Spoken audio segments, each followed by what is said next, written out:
گوجری زبان میں اپڈیٹ سنیے۔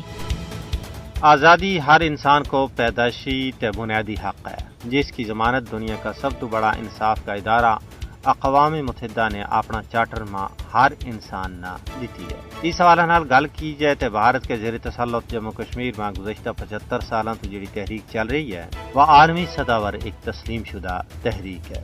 اقوام متحدہ کی پاس شدہ قراردادوں کے مطابق کشمیری عوام میں یہ قانونی حق ہے کہ وہ بھارت کی غلامی کے خلاف علم جہاد بلند کریں۔ اقوام متحدہ کی قرارداد کشمیریوں کا حق خود ارادیت کی توثیق کریں، لیکن بدقسمتی یہ ہے کہ کشمیریوں کا حق خود ارادیت کا وارہ ماں سب تو بڑی رکاوٹ بھارت کو ہٹ درم رویہ ہے، جس نے آزادی مانگن کی پاداش ماں کشمیریوں پر بے مظالم کیا، جن کی تفصیل جان کے انسانیت کو سر شرم نال جھک جائے گا۔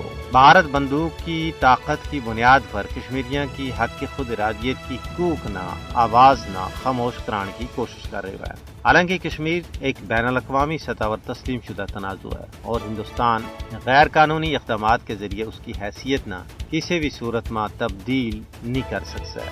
مودی کی فسطائی حکومت نے مقبوضہ ریاست جموں کشمیر پر اپنا غیر قانونی قبضہ نہ طول دین واسطے 5 اگست 2019 میں کشمیریوں کی پچھاڑ پر ایک بڑا حملہ کیا۔ اس تو بعد مسلسل قوانین میں تبدیلی کی جا رہی ہے۔ ڈومیسائل کا قانون میں یک طرفہ طور پر تبدیلی کر کے لکھاں کی تعداد میں غیر ریاستی ہندوؤں نہ اقامتی اسناد تھمائیں گئی ہے، جڑو کشمیر کا حوالہ نال اقوام متحدہ کی قراردادوں کی سنگین خلاف ورزی ہے۔ تجزیہ نگاراں کو کہنا ہے کہ جنوبی ایشیا میں امن و استحکام اقوام متحدہ کی قراردادوں کے مطابق کشمیر کا تصفیہ نال جڑے ہوا ہے۔